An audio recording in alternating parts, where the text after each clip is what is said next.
Hello students of BSc Part First. Here I am Dr. Raksha Mishra. आज मैं आपका जो लेक्चर लूँगी उसका टॉपिक है internal characters of the equisetum.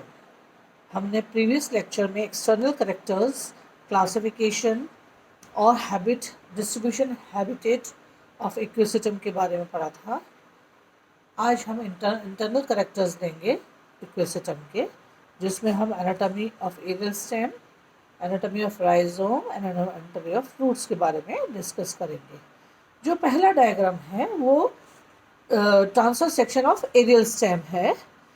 तो उसके लिए हम शुरू करते हैं. सबसे पहले देखिए, बाह्य त्वचा है. जो बाह्य त्वचा है वो वेवी होती है, लहरदार होती है.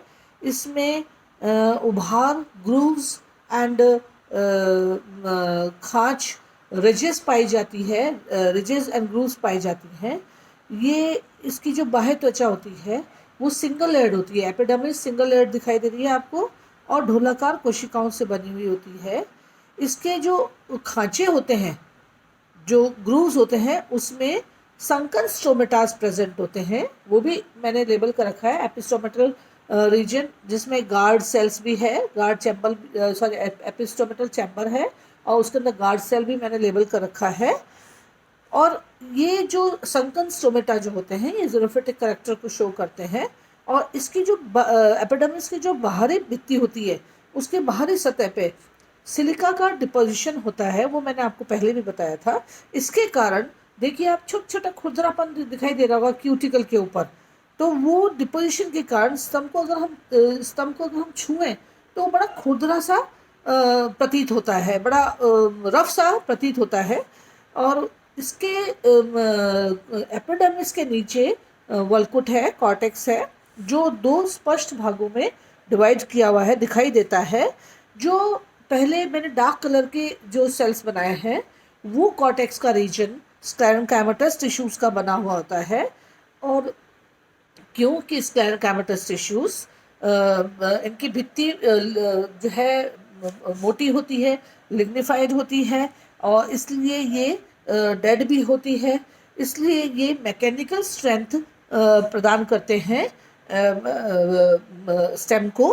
और इसके जो इसके अंदर क्या होता है कि कोशिकाएं, उभार के नीचे की जो कोशिकाएं होती हैं ये बस उधर ही पाई जाती हैं, छोटी छोटी होती हैं, है ना. और ये भाग जो होता है स्तंभ का, एक वर्टिकल स्ट्रैंड के रूप में बल और आधार प्रदान करता है, क्योंकि इसके अंदर स्क्लेरेंकाइमेटस टिश्यूज उपस्थित होते हैं. उसके नीचे हमने देखा कि कुछ इलॉन्गेटेड सेल्स हैं जिन्हें पैलिसेड सेल्स कहा जाता है. इस रीजन को एसिमुलेटरी रीजन या सौंगीकरण भाग भी कहा जाता है. ये जो बाहरी दंडुतक के भाग है उसके नीचे हरित उत्तकीय भाग, हरित उत्तकीय भाग होता है. इसमें क्लोरोप्लास्ट प्रेजेंट होता है. इस पैलिसेड पैरेन्काइमा में क्लोरोप्लास्ट उपस्थित होता है. इसकी जो पत्तियां होती हैं वो बहुत स्केली होती हैं और बहुत छोटी होती हैं. इसलिए प्रकाश संश्लेषण का काम जो है वो स्टेम ही करता है. और इसकी जो पैलिसेड पैरेन्काइमा है इनका फंक्शन होता है फोटोसिंथेसिस करने का, फोटोसिंथेसिस का. और इस क्योंकि यहाँ फोटोसिंथेसिस होता है इसलिए इसको स्टोरेज रीजन या एसिमुलेटरी रीजन भी कहा जाता है. अब हम देखेंगे कि रंग वल्कुट के ऊपरी का भाग जो होता है, जो उधर हम देखेंगे कि एपिस्टोमेटल चैम्बर भी धंसे हुए नज़र आ रहे हैं. इनके अंदर मैंने गार्ड सेल्स भी देखी है, वो कर रखे हैं, गार्ड सेल्स को मार्क कर रखा है. और जो रंग है वो हरित के कोशिकाओं से बने अंतःकोशिकीय वायुस्थान में खुलते हैं. ये आपका कॉर्टेक्स के बारे में है. इसके बाद में सबसे अंदर जो है, सबसे अंदर देखिए इनर कॉर्टेक्स है, जो बिल्कुल सिंपल पैरेन्काइमेटस टिश्यूज़ के द्वारा बना हुआ होता है. और ये जो भाग होता है ये खांचों और एसिमुलेटरी रीजन के नीचे बहुत बड़ा सारा होता है. और इसके अंदर इस कॉर्टेक्स के अंदर, इनर कॉर्टेक्स के अंदर बड़ी बड़ी अंतःकोशिकीय वायु गुहिकाएँ पाई जाती हैं, या एयर कैविटी कह सकते हैं. एयर कैविटीज़ जो हमें दिखाई भी दे रही हैं ये लाइसिजिनस होती हैं और इसको वेलिकुलर कैनाल कहते हैं. ये जो दो वेलिकुलर बड़ी बड़ी दो एयर कैविटीज़ दिख रही हैं इन्हें वैल्यूकुलर कैनाल कहते हैं और इनका कार्य होता है वायु को संग्रह करना, जिससे कि स्टेम में बायंसी आ जाती है। इनर कॉर्टेक्स के बाद में हम देखेंगे एंडोडर्मिस की एक सिंगल लेयर दिखाई दे रही है। एंडोडर्मिस जो होती है वो कॉर्टेक्स की सबसे अंदर की सतह होती है और इनकी कोशिकाओं की अरे भित्तियों पे बैंड के आकार का स्थूलन भी पाया जाता है और ये इसको कैस्परिन पट्टिकाएं भी कहते हैं। एंडोडर्मिस के नीचे पेरिसाइकिल और इसके बाद स्टीलर रीजन आता है, जो हमें स्पष्ट दिखाई दे रहा है। स्टीलर रीजन एक स्तरीय परिरंभ स्टील को घेरे रहती है। यहाँ यूस्टिलिक, ये इसका बहुत इंपॉर्टेंट कैरेक्टर है कि इसका जो स्टील होता है वो यूस्टिलिक सैफोनोस्टील होता है, जिसमें पॉलीफेसिकुलर सैफोनोस्टील भी कहते हैं। इसमें कई संवहन मंडल एक रिंग में उपस्थित होते हैं।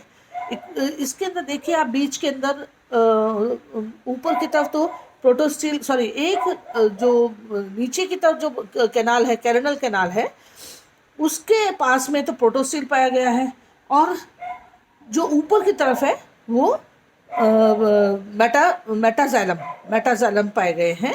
और संवहन बंडल जो होते हैं वो पित्त कैविटी को घेरे रहते हैं, बीच में पित्त कैविटी उसको घेरे रहते हैं और इसको कॉन्जॉइन, कोलेटरल और एंडाक होते हैं ये। और ये प्रत्येक वैल्यूकुलर कैनाल के एकांतर क्रम से तथा प्रत्येक उभार के नीचे स्थित होता है।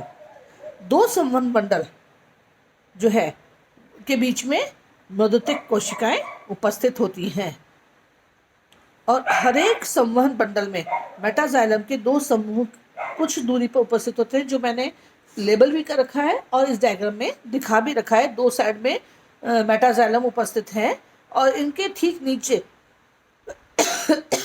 जो है दो समूह प्रोटोजाइलम के हैं और बीच के अंदर फ्लोएम उपस्थित है। ये मैंने सारा मार्क कर रखा है। अब देखिए जाइलम और फ्लोएम के नीचे एक कैरनल कैनाल भी मैंने मार्क कर रखी है। ये कैरनल कैनाल जो होती है ये परिपक्व होने पे लंबे होने के बाद एलोंगेटेड हो जाती है और इसके अंदर जो प्रोटोजाइलम होता है वो स्प्लिट कर देती है। ये बड़े होने के कारण क्या होता है, प्रोटोजाइलम स्प्लिट हो जाता है जिससे कि एक कैविटी बन जाती है और जिसके दोनों और तरफ प्रोटोजाइलम स्थित होते हैं। इस गुहिका को ही कैरनल कैनाल कहते हैं। मेटाजाइलम में सीढ़ी नुमा वाहिनिकाएं उपस्थित होती हैं और वाहिकाएं अनुपस्थित होती हैं। अगर हम फ्लोएम की बात करें तो फ्लोएम के अंदर चलने नलिकाएं और फ्लोएम मधु तक ही प्रेजेंट होते हैं और जो कंपेनियन सेल है वो जैसे कि टेरिडोफाइट्स का इम्पॉर्टेंट कैरेक्टर है, अनुपस्थित होता है और संवहन बंडल में कैम्बियम भी अनुपस्थित होता है। और जो मज्जा होती है वो तरुण तन जो यंग स्टेम होता है उसमें तो पैरेंकाइमेटस होती है, परंतु जब वो मैच्योर हो जाता है तो खोखली होकर के एक कैविटी के रूप में उपस्थित होती है। ये सारा कुछ आपके स्टेम के बारे में है, जो मैंने सारा लेबल भी कर रखा है और आपको सारा दिखा भी रखा है। अब अगर हम देखें तो इसके कुछ जीरोफिटिक कैरेक्टर्स भी हम नोटिस कर सकते हैं कि एक तो ग्रूव्स और रिजेस का खांचों और उभारों का उपस्थित होना इनकी एपिडर्मिस में। दूसरा, इन रंग जो हैं वो संकर हैं, ये जीरोफिटिक कैरेक्टर है। और बाह्य त्वचा के ऊपर एक बहुत मोटी क्यूटिकल उपस्थित होती है, ये भी जीरोफिटिक कैरेक्टर है। और उभारों के नीचे दृढ़ ऊतकों की प्रेजेंस भी एक जीरोफिटिक कैरेक्टर है, क्योंकि जीरोफाइट्स हमेशा ऐसी जगह पे पाए जाते हैं जहाँ बहुत तेज हवाएं चलती हैं, आंधियाँ चलती हैं और ये इनको मैकेनिकल स्ट्रेंथ प्रदान करके टूटने से या गिरने से बचाते हैं। और जो हरित ऊतक होते हैं वो खम्भ कोशिकाओं का स्तंभ में उपस्थित होना भी एक जीरोफिटिक कैरेक्टर है। और अगर हम ये देखें कि इसके अंदर हाइड्रोफिटिक कैरेक्टर्स क्या हैं, तो देखिए आपने देखा होगा कि इनमें वेरिकुलर कैनाल और कैरनल कैनाल और केंद्र कैनाल की उपस्थिति जो होती है वो इनको हाइड्रोफिटिक कैरेक्टर्स की तरफ दर्शाती है। और जाइलम का रिड्यूस होना, जाइलम रिड्यूस हो चुके हैं इसके अंदर, वो भी एक हाइड्रोफिटिक कैरेक्टर है।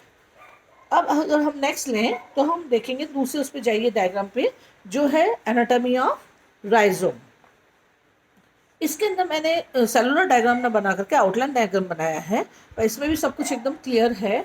आप ये देखेंगे कि जो बाहरी है एपिडर्मिस वही रिजेस एंड फरोज उसमें प्रेजेंट हैं, परंतु डिफरेंस क्या है कि कि इसके अंदर राइजोम के अंदर एपिडर्मिस के ऊपर स्टोमेटास नहीं पाए जाते, और इसके अंदर जो स्क्लेरेंकाइमेटस टिश्यूज थे वो भी बहुत बहुत अल्प विकसित होते हैं, पोअरली डेवलप्ड होते हैं, और जो स्वांगीकरण भाग होता है वो रंग में अनुपस्थित होता है, बिल्कुल ही मीन्स एसिमिलेटरी रीजन बिल्कुल अनुपस्थित होता है, और इसका वल्कुट बहुत सरल और सिंपल पाया जाता है। वायवीय तने रिजेस एंड फरोज भी इतने स्पष्ट नहीं होते हैं पर इतने स्पष्ट नहीं होते, और इसके अंदर परंतु बाकी सब चीज़ें एरियल स्टेम की तरह इसमें जो है वही वेलिकुलर कैनाल भी उपस्थित है, पैरासाइकिल भी उपस्थित है, देन कैरनल कैनाल भी उपस्थित है, वेस्कुलर बंडल्स। हाँ, इसमें एक और करेक्टर पाया जाता है जो कि एरियल स्टेम में नहीं होता, वो है प्रेजेंस ऑफ पिथ। ये इसका सारा टीएस ऑफ राइजोम है। अब हम चलेंगे आगे टीएस ऑफ रूट पे। टीएस ऑफ रूट का डायग्राम मैंने बना रखा है। इसके अंदर हम देखेंगे जो सबसे बाहरी त्वचा होती है वो उसे एपिडर्मिस कहते हैं, जो एक स्तरीय होती है और ढोलाकार कोशिकाओं से बनी होती है। इसमें मूल रोम उपस्थित होते हैं, और इसके बाद इस एपिडर्मिस के नीचे कॉर्टेक्स है, जो दो भागों में हम पढ़ेंगे, उसको दो भागों में पढ़ेंगे। जो बाहर की तरफ वल्कुट होता है जिसे आउटर कॉर्टेक्स कहा जाता है, वो दृढ़ कोशिकाओं से बना हुआ होता है, लिग्निफाइड होता है, और डेड सेल्स होती हैं ये स्क्लेरेंकाइमेटस टिश्यूज, और इनका फंक्शन होता है रूट्स को मैकेनिकल स्ट्रेंथ प्रदान करना। और जो अंदर का जो उसके नेक्स्ट जो है कॉर्टेक्स, इनर कॉर्टेक्स, वो मध्यवर्ती कोशिकाओं का बना होता है, और ये कोशिकाएं बहुत बड़ी बड़ी होती हैं, पर इनमें वायुस्थान ज़्यादा नहीं हो, अंतर कोशिकाएं कुछ कम पाई जाती हैं। दो कॉर्टेक्स के बाद में उसके बाद आती है एंडोडर्मिस। जो इक्विसिटम का एक और इम्पॉर्टेंट करेक्टर है कि रूट्स के अंदर इनमें दो लेयर्स एपिडर्मिस की पाई जाती है। जो बाहरी लेयर होती है, आउटर एंडोडर्मिस जो होती है, वो बड़े सेल से बनी हुई होती है, और जो अंदर की लेयर है वो छोटे सेल से बनी हुई होती है। ये सेल्स बैरल शेप्ड होते हैं, और ये जो है पार्श्व जड़ें जो होती हैं वो अंतःशिरा के भीतरी स्थल से निकलती हैं, अंदर से निकलती हैं, और कैस्परिन पट्टिकाएं भी बाहरी अंतःशिरा में ही दिखाई देती हैं। मीन्स आउटर एंडोडर्मिस में ही कैस्परिन से पाई जाती है। और अगर हम फिर आगे पहुँचे इसके अंदर, तो हम देखेंगे कि एंडोडर्मिस के बाद स्टीलर पोर्शन आता है, ठोस रंभ होता है या प्रोटोस्टील होता है। ये टेट्राक होता है, एक बड़ी वाहिका केंद्र में स्थित होती है जो दिखाई भी दे रही है, और इसको मेटाजाइलम कहते हैं। इससे जुड़े हुए परिधि की तरफ प्रोटोजाइलम के समूह उपस्थित होते हैं। दो प्रोटोजाइलम के समूह के बीच में फ्लोएम उपस्थित होता है, ये साफ दिखाई भी दे रहा है। ये आपका सारा internal characters of the equisetum है। ओके।